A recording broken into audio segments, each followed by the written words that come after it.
Bienvenidos en Cuida tu Energía Vital, el podcast que te enseña a ser actor de tu salud. Me llamo Cecil y con este podcast pretendo darte las claves para cuidar de tu salud con soluciones naturales. En cada capítulo te ayudaré a acercarte a un equilibrio y una armonía con tu cuerpo, gracias a la fuerza que llevas en ti. Tengo una gran noticia. Bueno, para mí es un gran paso, quizás a ti no te da más, pero quería decirte que me he hecho un perfil Doctoralia para poder gestionar mejor las consultas, tanto a nivel de la agenda como de la gestión de los datos y de la videollamada. Así que ya sabes, si necesitas un acompañamiento personalizado para tu salud, que sea porque padeces de alguna enfermedad, unos síntomas que disminuyen tu calidad de vida o simplemente porque quieres aprender a cuidar de tu salud de forma natural y prevenir cualquier problema que puedas tener, estoy disponible para consultas online. Te dejo el enlace de la agenda en descripción del podcast. Si tienes cualquier duda, me puedes escribir también directamente desde Doctoralia o por correo electrónico o Instagram para que veamos juntos si te puedo ayudar. Te dejo toda la información en descripción. Avisarte que me encanta el tema intestinal y el SIBO especialmente, por lo que quiero hacerte disfrutar del conocimiento que he adquirido a lo largo de mis formaciones y experiencias. Pero como no quiero que se haga muy pesado el capítulo, he dividido en 2 episodios este tema. Hoy empezaremos con los síntomas y la parte fisiopatología, qué es el SIBO y por qué llega, qué pasa a nivel del organismo. Ya sabes que es súper importante en la visión naturopática entender todo eso. Y por supuesto en el siguiente capítulo te daré mis mejores soluciones naturales para liberarte de estos desagradables síntomas intestinales, además de intentar ayudarte un poco con el diagnóstico.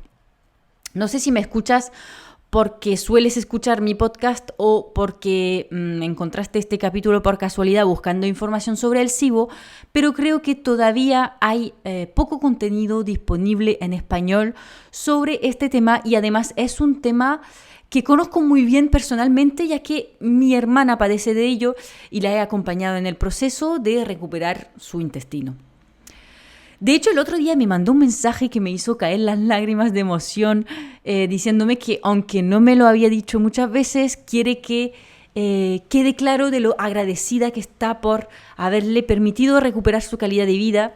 Ella vivía con hinchazón, gases, dolores de barriga y cansancio que le amargaba la vida, es lo que suele pasar en este caso, cuando siempre ha sido ella muy deportista y había llegado a poder comer muy pocas cosas sin producir esa reacción de su organismo. Se sentía muy agotada. La verdad es que si hablase un pelín más español, la hubiera entrevistado en el podcast para que te lo cuente ella misma, porque siempre es algo más impactante que te lo cuente una persona que lo ha vivido. Pero bueno, te iré poniendo pequeños ejemplos de su experiencia a lo largo de este podcast, porque por supuesto he vivido de muy cerca su historia. Para darte una idea de la incidencia de este trastorno intestinal, que es en realidad un tipo de disbiosis intestinal, pero volveremos a ello, se evalúa que habrían unos 2 billones de personas con SIBO y los 3/4 de ellos serían mujeres. Siempre pillamos lo mejor, de verdad, ¿eh?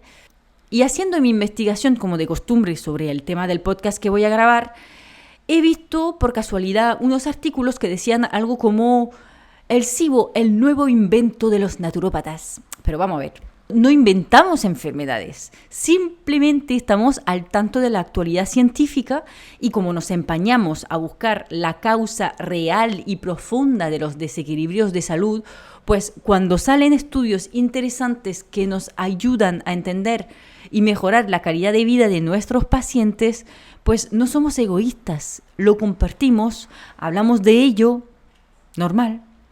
Porque, por ejemplo, el síndrome del intestino irritable o colon irritable quizás te suene más y habrás escuchado hablar más de ello, pues se llama síndrome porque es un conjunto de síntomas, pero no es una enfermedad definida de la que conocemos el origen y la fisiopatología exacta. Y parecería que en realidad el 60 a incluso 70% de las personas que piensan tener un síndrome del colon irritable tendrían en realidad un SIBO. O sea, estamos afinando el diagnóstico, lo que es muy valioso para el tratamiento, como bien sabes si me has escuchado algunas otras veces. Si sabemos de dónde viene, podemos tratarlo mucho mejor.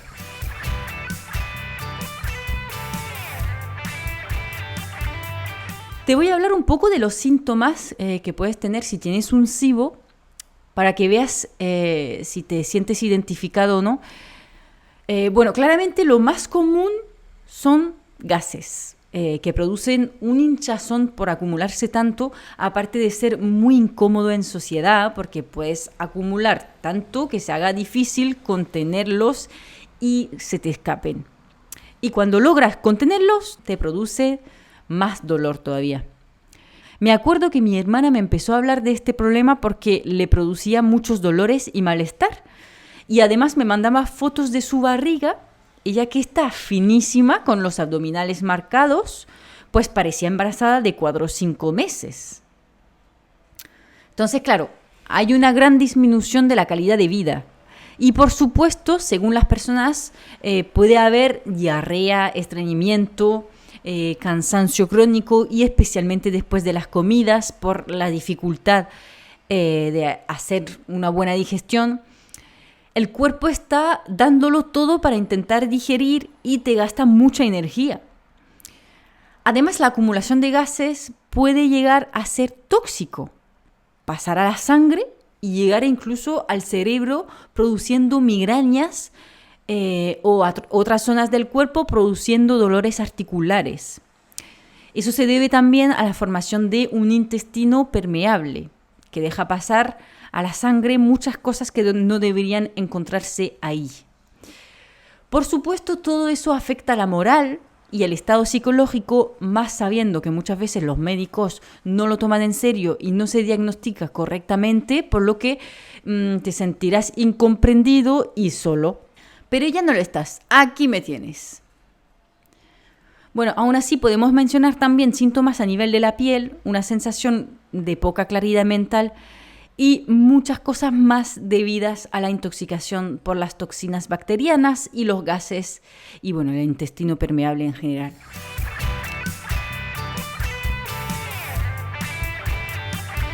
Bueno, pero todavía no te he dicho qué significan estas letras SIBO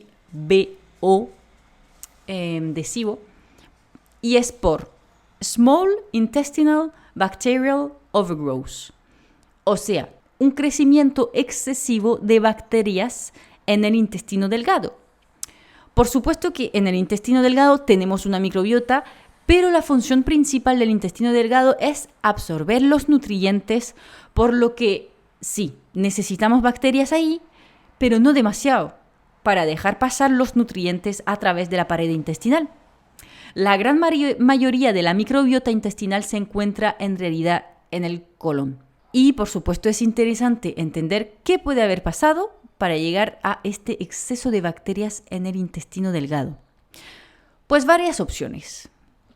Una muy interesante, porque otra vez poco conocida, es la falta de ácido clorhídrico en el estómago. O sea, la falta de acidez. Sí, falta. Sabes que muchas veces se recetan antiácidos, por todo y nada, de hecho. Pues es muy mala idea tomar estos medicamentos a largo plazo. De hecho, a veces síntomas que podrían considerar llegar por exceso de acidez pueden aparecer en realidad por falta del mismo. Tengo un post bastante reciente sobre la hipocloridia o falta de acidez en Instagram por si quieres echar un vistazo. Total, que como todo en el organismo, también la acidez estomacal tiene sentido y la necesitamos para digerir correctamente nuestros alimentos y también para desinfectar el bolo alimenticio. Y si nos falta acidez, como lo habrás entendido, las bacterias, tanto de la flora bucal como de los alimentos mismos que ingerimos, no serán eliminados en el estómago y se encontrarán en el intestino delgado, donde podrán proliferar. Para saber si tienes falta de acidez en el estómago, puedes hacer una prueba casera rápida. No es la más fiable del mundo, pero bueno, te puede dar una idea. Echa un cuarto de cucharadita de bicarbonato de sodio en un poco de agua y tómatelo en ayuna por la mañana. Cronometra cuánto tiempo tardas en sacar un erupto. El erupto sale por la reacción entre el ácido y el bicarbonato. Si tardas más de 2 minutos en sacar un erupto, puede que no tengas acidez óptima. Y si tardas más de 5 minutos, es probable que tengas hipocloridria, o sea, falta de acidez.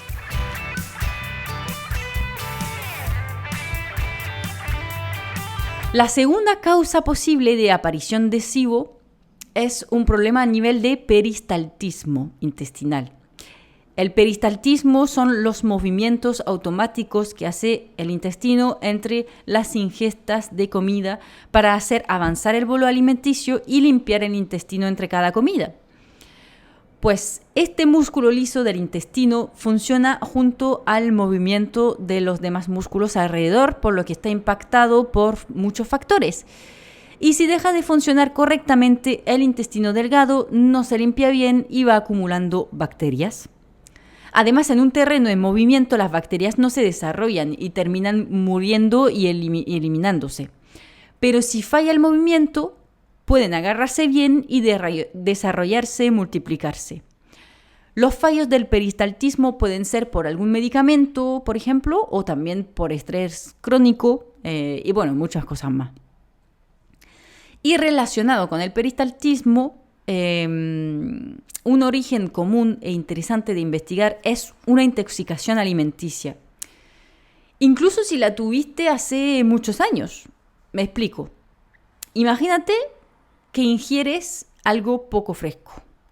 Contiene la famosa bacteria Escherichia coli, la cual fabrica toxinas que pasan a la sangre.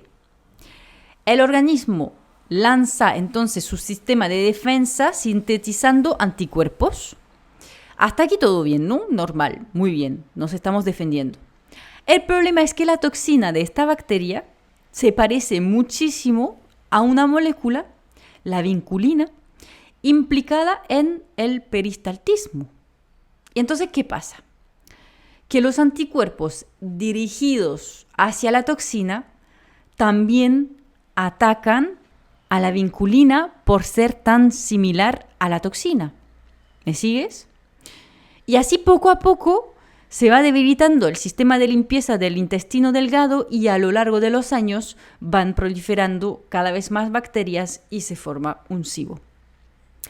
Así que ya sabes, haz memoria. A ver si recuerdas alguna intoxicación alimenticia hace unos años atrás. Aunque no podemos volver al pasado para cambiarlo, es interesante saber que puede haber llegado por eso. Bueno, seguimos, que hay muchas más causas posibles. Posiblemente se me olvidarán algunas porque además es como todo, suelen haber varios factores involucrados a la vez, pero bueno, te mencionaré las más comunes. Una disfunción de la válvula ileocecal también puede ser una causa. Claro, porque el organismo tiene claro que todo tiene que ir para abajo y no puede entrar el contenido del colon en el intestino delgado, o sea, al revés para arriba. Pues por eso tiene una valvulita a sentido único que permite que baje el bolo alimenticio, pero impide que vuelva a subir lo que sea. Pues si tu válvula no funciona correctamente, probablemente te encuentres con bacterias que deberían estar en tu colon, que se encuentran en tu intestino delgado. Y en el colon tenemos bastantes bacterias de fermentación, que permite, entre otras cosas, procesar las fibras, por ejemplo. Pues si justo después del estómago el bolo alimenticio se encuentra directamente con esa flora de fermentación, se van a formar muchos gases. Por eso, uno de los síntomas más comunes del SIBO es un vientre hinchado lleno de gases.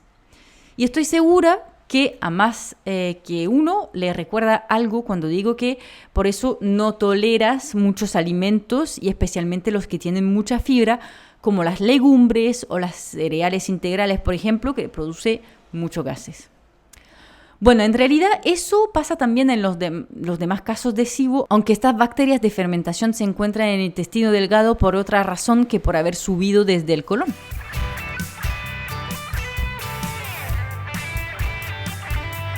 El SIBO puede llegar también por fallo del hígado. Claro, hablábamos de limpieza del intestino con el peristaltismo y otro elemento necesario a esta limpieza es la bilis, fabricada en el hígado, antes de dirigirse en la vesícula biliar, y cuando comemos se libera y es reabsorbida por la pared intestinal. Y así tenemos unos 10-12 ciclos diarios. Pues la bilis, aparte de ayudar al avance del bolo alimenticio y muchas cosas más, es responsable de parte de la desinfección del bolo alimenticio. Si falla el hígado, falla otro proceso de eliminación de las bacterias que no deberían quedarse en el intestino delgado. Además, para que veas otra vez que todo está relacionado con todo, el ácido del estómago también permite la estimulación de unas hormonas que son la CCK, que estimula la liberación de la bilis, y la secretina, que estimula la producción de la bilis. Pues otro impacto de la falta de acidez, que es la dificultad de producción de la bilis. Por supuesto, cualquier fallo de los órganos digestivos puede llevar a un SIBO. También puede haber una falta de enzimas digestivas por pérdida de vitalidad a nivel del sistema digestivo entero. Es interesante saber que estas enzimas se sintetizan a partir de proteínas y oligoelementos, por lo que es importante aportar estos elementos para restablecer la producción de estas enzimas. Un trastorno a nivel del tiroide muchas veces implica problemas digestivos, por lo que es interesante comprobar el estado de este órgano con analíticas como la TSH, T4, T3, zinc, hierro, selenio, yodo, vitamina A y E. De hecho, un hipotiroidismo también puede ser responsable de una falta de acidez estomacal. Volvemos a lo mismo. Y porque en algún momento tengo que parar para que no te vayas antes del final, terminaré mencionando los trastornos hormonales, lo que explica por qué hay muchas más mujeres que hombres con SIBO, ya que los estrógenos y la progesterona tienen un impacto en el sistema digestivo. Por ejemplo, unos estrógenos elevados pueden producir hipotiroidismo y diarrea, y si la progesterona está más elevada de lo normal, se producirá más bien hipertiroidismo y así activará la digestión. Cierro este primer capítulo con un dato importante, y es que, por supuesto, si tienes una inmunidad deficiente, estarás más propenso a dejar vivir estas bacterias donde no deberían. Así que si quieres empezar ya mismo con algo, te recomiendo que de todas formas potencies tus defensas. Te explico cómo en mi libro electrónico, que te dejo el enlace en descripción junto con los demás enlaces. Lo dicho, espero haberte ayudado a entender esta patología y estoy deseando publicarte la segunda parte con todo lo que puedes hacer para acabar por fin con estas molestias y miedos a que se te escapen esos gases. Y hasta aquí el capítulo de hoy. Si has aprendido algo hoy, te agradecería que me dejes unas estrellas o un comentario en la plataforma de podcast que estás utilizando y que compartes este capítulo con una persona que suele quejarse de molestias intestinales. Quizás caiga en que esto es lo que le está pasando. Muchísimas gracias por escucharme y nos vemos en el próximo capítulo de Cuida tu energía vital. ¡Chao!